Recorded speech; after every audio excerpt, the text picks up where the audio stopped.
Tarsali Susen ring road પર આવેલ ઉનડદીપ કોમ્પ્લેક્સના એ ટાવરની બાલ્કનીનો કેટલોક ભાગ આજે તૂટી પડ્યો હતો।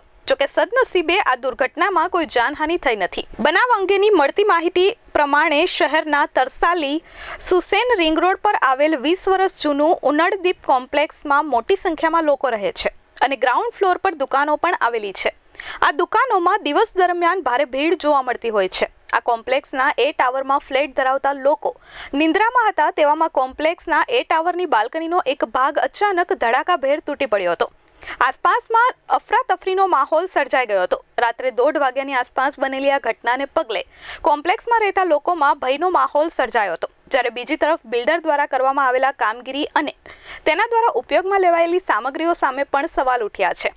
આ બનાવને પગલે વડોદરા મ્યુનિસિપલ કોર્પોરેશનના દક્ષિણ ઝોન વિભાગે ઉનડદીપ એપાર્ટમેન્ટને નોટિસ આપી સ્ટ્રક્ચરલ સ્ટેબિલિટીનો રિપોર્ટ રજૂ કરી જરૂરી કાર્યવાહી કરવા સૂચના આપી છે।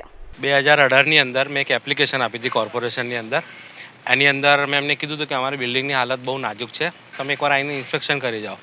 એ લોકો આવ્યા, બટ એ પછી એ લોકો એવું કહીને ગયા કે 40 વર્ષ કોમ્પ્લેક્સને કંઈ થાય નહીં। બટ એના પછી ઘણા ઇસ્યુ થયા। આ ત્રીજી વાર આ બનાવ બન્યો છે, પહેલાં બી બનાવ બની ચૂક્યો છે। આ અમારા ભાઈ છે, તમારા સ્ટાફ, એ નીકળ્યા પછી 5 મિનિટ પછી આખું પડ્યું હતું અને આ કાલે રાત્રે 1:30-2 વાગ્યા પડ્યું છે। અમે આ અરજી પણ આપેલી છે, પ્લસ અમે એના માટે બી કીધું છે કે આખા કોમ્પ્લેક્સની હાલત બહુ ડાઉન છે, ક્યારે બી આખું પણ પડી શકે છે, એવું નથી કે બી નાનું મોટું છે। એટલે આના માટે અમારે રિકન્સ્ટ્રક્શન બહુ જરૂરી। ભયજનકમાં એવું છે કે 100% છે। ઇનકેસ અગર જો ભૂકંપનો ઝટકો આવે ને તો આ કોમ્પ્લેક્સ આખું જઈ શકે છે, કારણ કે જેટલા બી રેસિડેન્સ ઉપર છે 1:30 વાગ્યા પછી કોઈ પણ આજે ઊંઘ્યું નથી, કારણ કે એક ડર ભય पैदा થઈ ગયો। ये 2002-3 का कंस्ट्रक्शन है और थोड़ा सा ऊपर करेंगे क्या, 2002-3 का कंस्ट्रक्शन है। ये चल रहा था काफ़ी समय से, जो है प्लास्टर है निकल के गिर रहा था। फिर हम लोग मेंटेनेंस भी किए, इसको करते रहे। इवन कॉरपोरेशन भी बीच में शायद हम लोग एक बार एप्लीकेशन भी डाले कि इसका कंस्ट्रक्शन थोड़ा सा बराबर नहीं है। एंड कल रात को 2 बजे ये टूट के गिर पड़ा।